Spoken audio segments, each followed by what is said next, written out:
Students, Vivekananda senior secondary school Neem Ka Thana आपका हार्दिक अभिनंदन करती है विद्यालय। और कल पॉलिटिकल साइंस फर्स्ट पार्ट के थर्ड चैप्टर धर्म में जो है कुछ पॉइंट्स हमने लिए थे, जिसमें धर्म का सामान्य परिचय जाने, धर्म के अर्थ के बारे में बताए, धर्म और धर्मनिरपेक्षता में क्या संबंध है उसके बारे में आप जानकारी प्राप्त किए थे। धर्म का नैतिकता से क्या संबंध है इसके बारे में आप लोगों ने जानकारी प्राप्त की। अब नेक्स्ट टॉपिक है धर्म व राजनीति। धर्म व राजनीति। राजनीति का धर्म से क्या ताल्लुकात है, क्या संबंध है, और राजनीति में धर्म का क्या महत्व है, इन बातों के बारे में हम जानकारी प्राप्त करेंगे इस बिंदु में। धर्म और राजनीति में घनिष्ठ संबंध पाया जाता है, दोनों में पारस्परिक संबंध है। यदि राजनीति धार्मिक मूल्यों के अनुकूल होती है तो वह राजनीति श्रेष्ठ राजनीति होती है, वह राजनीति अन्यायपूर्ण नहीं हो सकती। यदि धार्मिक मूल्यों से पृथक राजनीति विकसित होती है, धर्म से पृथक यदि राजनीति का उद्भव होता है और उसका विकास होता है, तो वो समाज के लिए, राज्य के लिए नुकसानदेही होती है। धर्म और राजनीति में संबंध पाया जाता है, लेकिन इन दोनों को एक दूसरे से पृथक रखना आवश्यक है। धर्म का अपना अपनी जगह महत्व है, राजनीति का अपना अपनी जगह महत्व है। ना तो राजनीति को धर्म में हस्तक्षेप करना चाहिए और ना ही धर्म को राजनीति में हस्तक्षेप करना चाहिए। यदि ये दोनों पृथक रहते हैं तो इससे किसी प्रकार का अलगाव उत्पन्न नहीं होता, धार्मिक अंतर्कलह नहीं होता और धर्म पर आधारित राजनीति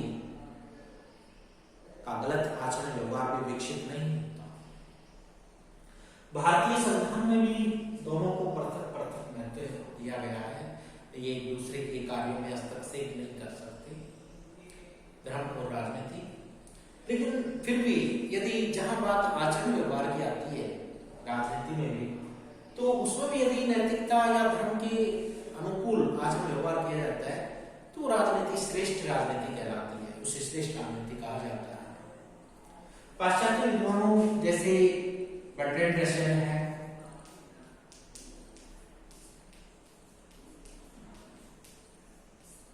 इयन फोस्टर है,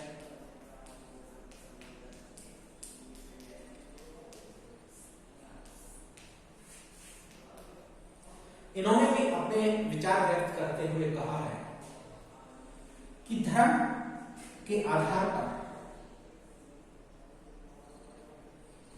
कुछ क्षेत्रों में गलत राजनीति विकसित हुई है।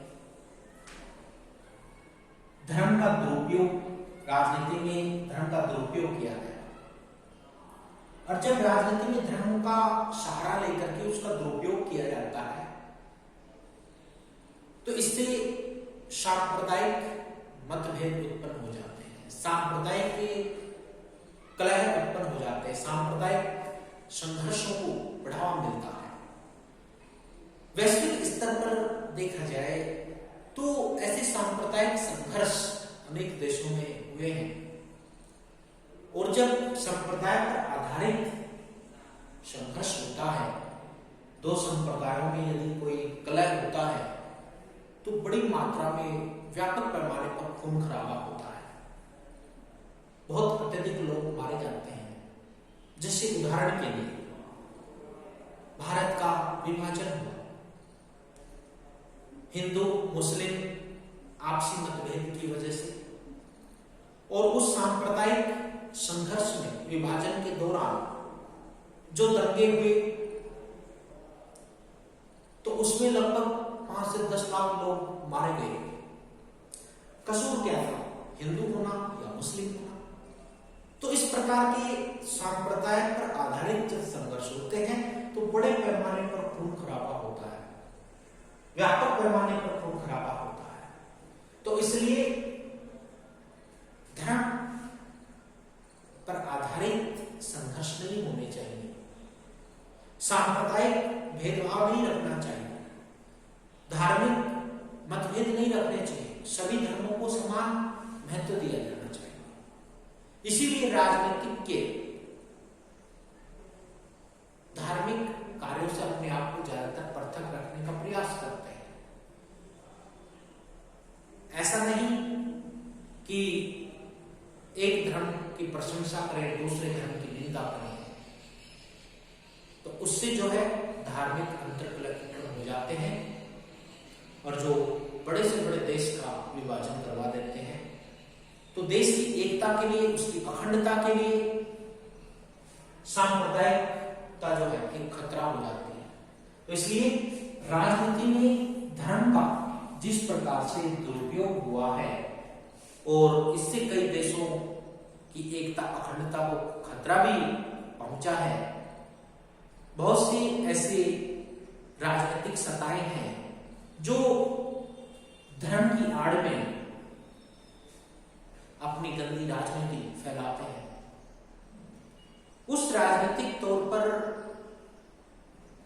जो है देश और समाज को बहुत नुकसान उठाना पड़ता है, खतरा, व्यापक तौर पर खतरा उत्पन्न हो जाता है।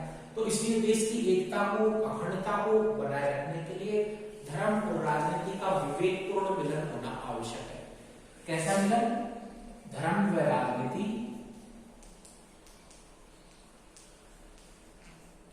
का विवेकपूर्ण मिलन।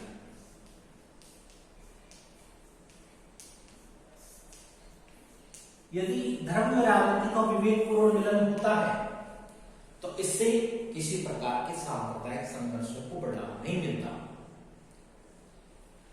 समाज में शांति बनी रहती है, राष्ट्र विकास की ओर अग्रसर होता है।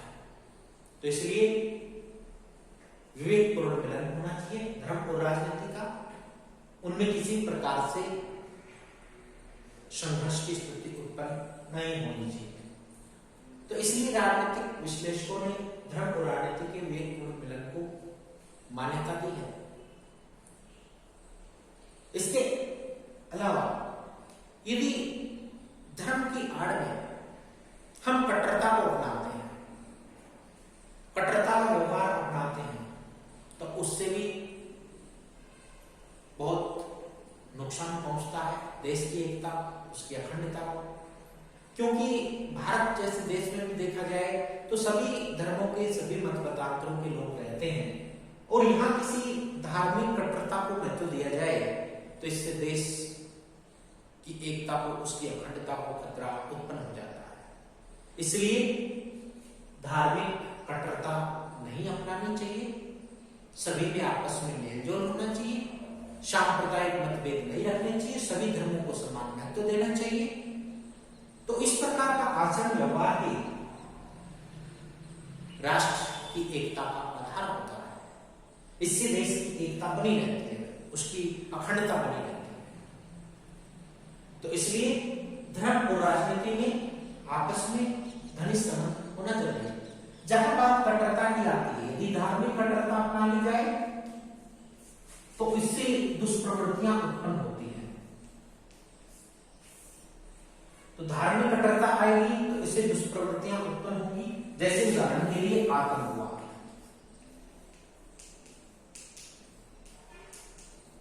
आज वैश्विक स्तर पर बहुत सारे देश इस समस्या से जूझ रहे हैं, आतंकवाद से जूझ रहे हैं। आतंकवाद एक वैश्विक चुनौती है, पूरे विश्व के लिए चुनौती है, वैश्विक चुनौती। तो इस वैश्विक चुनौती से निपटने के लिए सभी देशों द्वारा प्रयास समय समय पर किए जाते रहे। लेकिन आज आतंकवाद किस वजह से फैला? धार्मिक कट्टरता से। जब किसी धर्म विशेष के लोग अपने धर्म को भी ज्यादा श्रेष्ठ महत्व देने लग जाते हैं और अन्य धर्मों की निंदा करें या उनके साथ भेदभाव करें या उनके साथ बर्बरता का व्यवहार अपनाएं, तो इससे जो है धार्मिक कट्टरता वो उत्पन्न होती है और धार्मिक कट्टरता जो है धार्मिक अलगाव को बढ़ाती है। तो राजनीति में धार्मिक कट्टरता को भी नहीं अपनाना चाहिए किसी भी रूप में। देश में धार्मिक कट्टरता का व्यवहार नहीं अपनाना चाहिए किसी भी देश में। तो इसलिए धर्म और राजनीति जो है, यदि राजनीति धर्म के अनुकूल होगी, नैतिकता पर आधारित होगी, धार्मिक मूल्यों पर आधारित होगी, तो इस प्रकार की दुष्प्रवृत्तियां नहीं पनपेंगी जो देश की एकता के लिए, उसकी अखंडता के लिए आवश्यक है।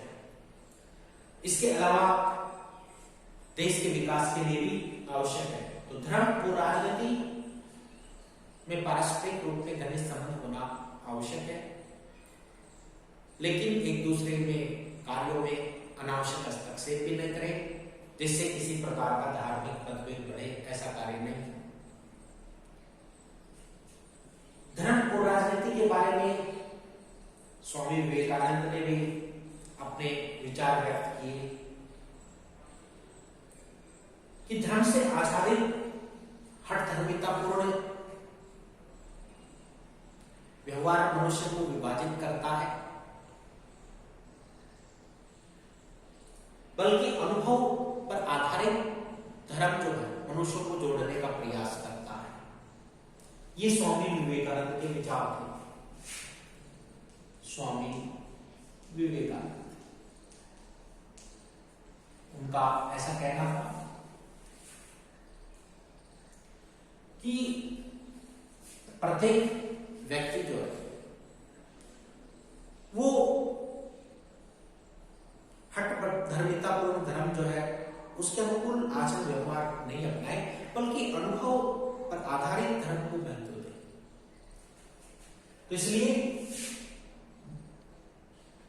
हठधर्मितापूर्ण जो धर्म है क्या उससे आच्छादित है, तो वो व्यक्ति के विकास में सहायक नहीं हो सकता, बल्कि अनुभवजनित धर्म जो है वो मनुष्यों को परस्पर जोड़ने का प्रयास करता है। तो अनुभव पर आधारित धर्म को ही अपनाना चाहिए, ऐसा स्वामी विवेकानंद का कहना है। धर्म जो है एक दीर्घकालीन राजनीति है।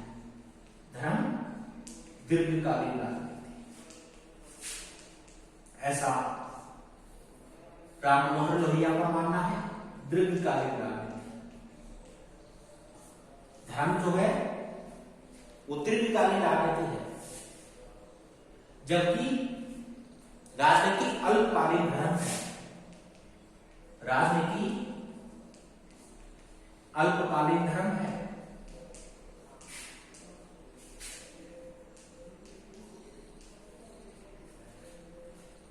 दोनों के चाहे दायरे अलग अलग हो, लेकिन दोनों की जड़ें एक समान है, चाहे वो धर्म हो चाहे राजनीति हो। तो धर्म और राजनीति के दायरे चाहे अलग अलग हो, लेकिन दोनों की जड़ें एक समान है, ऐसा राम मनोहर लोहिया का कहना। उन्होंने इस प्रकार से अपने विचार व्यक्त किए और धर्म को उन्होंने दीर्घकालीन राजनीति कहा, जबकि राजनीति को अल्पकालीन धर्म कहा। इसके अलावा यदि राजनीति केवल धर्म की निंदा करके रह जाती है तो वो कलही राजनीति कहलाती है। समस्याएं सभी जगह होती है, सभी क्षेत्रों में होती है, सभी देशों में होती है, लेकिन उन समस्याओं का समाधान भी होना जरूरी है, तभी वो राजनीति श्रेष्ठ राजनीति कहलाएगी। तो इस आधार पर राम मनोहर लोहिया ने अपने विचार व्यक्त करने का प्रयास किया, तो उनके विचारों को भी आप लोगों ने जाना। राम मनोहर लोहिया, इसके साथ साथ स्वामी विवेकानंद के विचारों को भी आप लोगों ने जाना।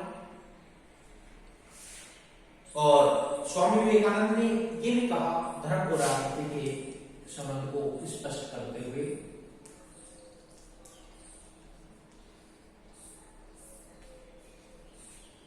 कि जो मनुष्य दूसरों के लिए जीते हैं वो सच में जीते हैं, शेष तो जीते हुए भी मरे जैसे हैं।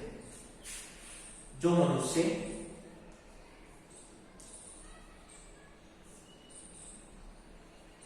दूसरों के लिए जीते हैं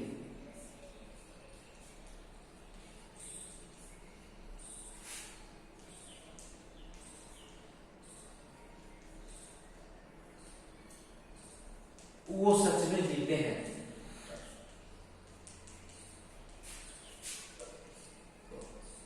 शेष तो मरे जैसे हैं।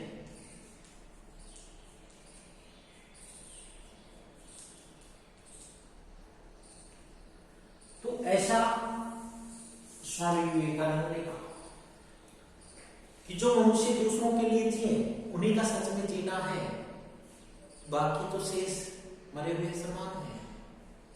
यहां इसका भावार्थ यही निकलता है कि हमें अपने स्वार्थ के बारे में ही नहीं सोचना चाहिए, दूसरों के लिए भी जीना चाहिए, दूसरों की भी सेवा करनी चाहिए, परोपकारिता के कार्य हम अपनाएं, परमार्थ की ओर हम अग्रसर हों, तभी समाज का कल्याण हो सकता है, राष्ट्र प्रगति की ओर उन्मुख हो सकता है।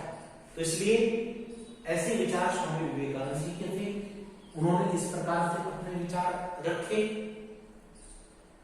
तो इस आधार पर यदि हम मूल्यांकन करें तो धर्म और राजनीति में अटूट संबंध है और धर्म पर आधारित राजनीति ही श्रेष्ठ राजनीति होती है। प्राचीन काल में कौटिल्य ने भी अपने अर्थशास्त्र ग्रंथ में कहा था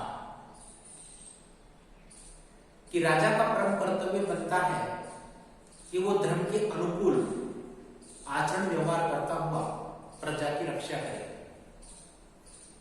और प्रजा का भी कर्तव्य बनता है कि वो राजा की आज्ञा का पालन करे, राजा के आदेशों का पालन करे। तो इस प्रकार से प्राचीन काल में भी इस प्रकार के विचार थे कि जहां राजनीति और धर्म दोनों का अंतर संबंध रखते हुए विचार व्यक्त किए गए, तो आधुनिक तौर पर भी यदि राजनीति धार्मिक मूल्यों के अनुकूल विकसित होती है तो राजनीति श्रेष्ठ राजनीति कहलाएगी।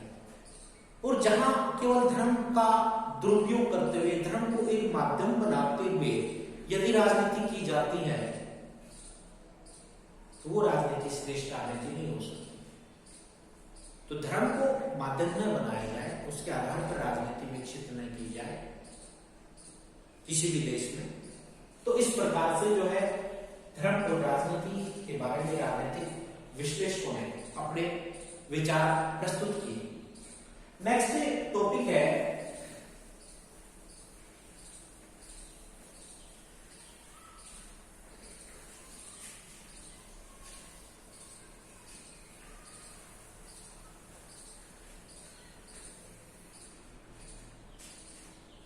धर्म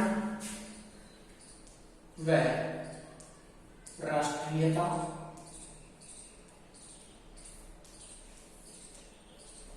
कि धर्म और राष्ट्रीयता में क्या संबंध है उसके बारे में जाने। धर्म और राष्ट्रीयता में भी घनिष्ठ संबंध पाया जाता है कि जिस प्रकार से धर्म का अपना विशिष्ट तत्व है, उसी प्रकार से राष्ट्रीयता के मौलिक तत्व भी प्रत्येक व्यक्ति को अपनाने चाहिए। राष्ट्रीयता की भावना रखनी चाहिए। राष्ट्रीयता के भाव ही व्यक्ति को समाज और राज्य के विकास में योगदान देने के लिए अग्रसर हो सकते हैं। आज प्रत्येक देश के नागरिकों में अपने देश के प्रति जो त्याग, समर्पण, सच्ची निष्ठा, परोपकारिता, ईमानदारी, इस प्रकार की भावनाएं देखने को मिलती हैं, तो वो राष्ट्रीयता की भाव को दर्शाती हैं। आज हम राष्ट्र के प्रति गरिमा बनाए रखते हैं, राष्ट्र राष्ट्र के प्रति गरिमा। इसके अलावा राष्ट्र के प्रतीक चिन्हों का सम्मान करते हैं। राष्ट्र के प्रतीक चिन्हों का सम्मान और जो भी राष्ट्रीय आदर्श है उनको सम्मान देते हैं। तो ये व्यक्ति की राष्ट्रीयता को दर्शाते हैं कि उनकी राष्ट्र के प्रति कैसी भावनाएं निहित हैं और इस प्रकार के राष्ट्रीयता के भाव ही देश की एकता को बनाए रखने में सहायक होते हैं। राष्ट्र की एकता के लिए, उसकी अखंडता के लिए इस प्रकार की राष्ट्रीयता की भावना आवश्यक है, अनिवार्य है, जिससे राष्ट्र के प्रति अपनी भावनाएं बनाए रखें, राष्ट्र के प्रति एकता और अखंडता की भावना बनाए रखें। जैसे उदाहरण के लिए, जब हमारे देश की क्रिकेट टीम मैच खेलती है किसी भी विदेशी टीम के खिलाफ, यदि हमारे देश की टीम मैच जीतती है तो हमें खुशी का एहसास होता है, हमें आनंद की अनुभूति होती है। हमारे अंदर जो फीलिंग्स होती है वो चेहरे पर साफ झलकती है। ऐसा क्यों? क्योंकि हमारा देश के प्रति लगाव है, प्रेम है, और यही तो राष्ट्रीयता का भाव है, इसी को राष्ट्रीयता कहते हैं। यदि हमारे देश की टीम किसी विदेशी टीम से मैच हार जाती है तो हमारे चेहरे मायूस हो जाते हैं, चेहरे पर उदासी झलकती है। तो ये भी देश के प्रति प्रेम भाव को दर्शाता है, क्योंकि इस प्रकार के भाव सभी नागरिकों में देखने को मिलते हैं। आज हमारी सेना अंतर्राष्ट्रीय सीमाओं पर चौकसी रखती है और दुश्मनों को मुंह तोड़ जवाब देती है। जब हमारी सेना जो शत्रु ताकतें हैं, जो हमारे शत्रु हैं, उनको जवाब देने में सफल होती है तो हमें खुशी का एहसास होता है, हमारे अंदर भी जोश भर जाता है। तो ये किस भावना को दर्शाते हैं? ये राष्ट्रीयता की भावना को दर्शाते हैं। जब हमारे देश के जवान शहीद होते हैं तो हमारे अंदर भी जोश आता है, गुस्सा फूट पड़ता है शत्रुओं के खिलाफ। तो इस प्रकार से ये राष्ट्रीयता के भाव को दर्शाते हैं। इसलिए राष्ट्र के प्रति एकता और अखंडता में धर्म भी महत्व रखता है, धार्मिक भाव भी महत्व रखता है। सभी धर्मों में यदि तालमेल बना रहे, सभी धर्मों के लोग यदि एक साथ मिलकर एकजुट रहे, आपस में सामंजस्य समन्वयपूर्वक व्यवहार रखें तो देश की एकता बनी रहती है, उसकी अखंडता बनी रहती है।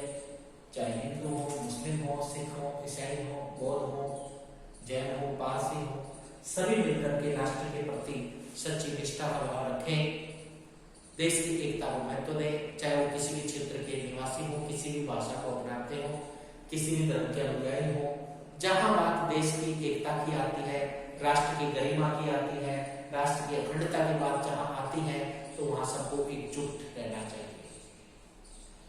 तो इसलिए यही भाव जो है धर्म पर आधारित होता है और यही धर्म पर आधारित भाव जो है राष्ट्रीयता को महत्व देता है। तो इसलिए दोनों में अटूट संबंध पाया जाता है, दोनों में घनिष्ठ संबंध पाया जाता है। नेक्स्ट टॉपिक है धर्म व अहिंसा।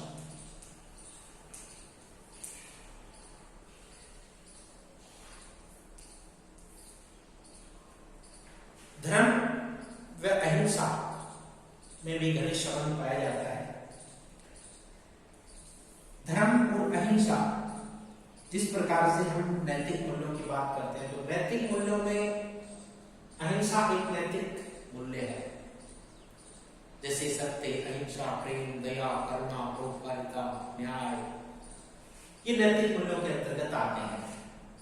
तो व्यक्ति को धर्म के मार्ग को अपनाते हुए अहिंसा के व्यवहार को भी अपनाना चाहिए। अहिंसात्मक व्यवहार व्यक्ति को अपने लक्ष्य की प्राप्ति में सफल बनाता है। व्यक्ति अपने लक्ष्य की प्राप्ति में सफल होता है। यदि हिंसात्मक व्यवहार अपनाए तो कहीं ना कहीं असफलता मिलती है। और अहिंसा का व्यवहार जो है वो ज्यादा प्रभावकारी होता है, ये प्रभावशाली होता है। हालांकि इसमें परिणाम मिलने में देरी लगती है, समय लगता है। लक्ष्य की प्राप्ति में कुछ समय लग सकता है, लेकिन ये प्रभावशाली साधन है अहिंसा। तो इसलिए धर्म भी इस बात को महत्व देता है कि व्यक्ति को अहिंसा का व्यवहार अपनाना चाहिए। किसी भी प्राणी मात्र के प्रति हम अपने मन से, वचन से, कर्म से कष्ट नहीं पहुंचाए। मन, वचन और कर्म, अपने मन से, वचन से, कर्म से किसी भी प्राणी को कष्ट नहीं पहुंचाना ही सच्ची अहिंसा है। कि अपने मन से, वचन से और कर्म से किसी भी प्राणी को कष्ट नहीं पहुंचाए, कष्ट न पहुंचाना, वो ही सच्ची अहिंसा है। जैसे कि महात्मा गांधी जी ने भी अपने जीवन भर राष्ट्रीय आंदोलनों में अहिंसा के मार्ग को सर्वोपरि मार्ग माना और स्वतंत्रता रूपी लक्ष्य को प्राप्त करने के लिए उन्होंने अहिंसा के मार्ग को चुना और उनका यही मार्ग सफलता का कारण बना। तो इसलिए धर्म भी इसी बात को तवज्जो देता है कि व्यक्ति को अहिंसा के अनुकूल आचरण व्यवहार करना चाहिए, अहिंसा को अपनाना चाहिए। हम अपने मन से, वचन से, कर्म से किसी भी प्राणी को कष्ट नहीं पहुंचाएंगे। हमारे मन के अंदर यदि किसी के प्रति हम दुर्भावना रखते हैं या किसी के प्रति साजिश रचते हैं तो वो भी हिंसा है। मन में भी हम किसी के प्रति बुरा न सोचें, हम किसी को कड़वे वचन नहीं कहें जिससे कि किसी की हृदय को गहरी ठेस पहुंचे। ऐसा कार्य नहीं करना चाहिए, वो कार्य धर्म के अनुकूल नहीं होता है। तो हम अपने वचन से भी किसी को कष्ट नहीं पहुंचाएं, किसी को कड़वे वचन नहीं कहें, किसी को अपशब्द नहीं कहें। साथ ही साथ हमारे कर्म वो भी अच्छे होने चाहिए, धर्म के अनुकूल होने चाहिए, जिससे अहिंसा के मार्ग पर हम चल सकें, धर्म के अनुकूल आचरण व्यवहार कर सकें। विश्व में आजकल अहिंसा के लिए गोल्डन रूल अथवा एथिक ऑफ रेसिप्रोसिटी को अपनाया जा रहा है। Ethic of reciprocity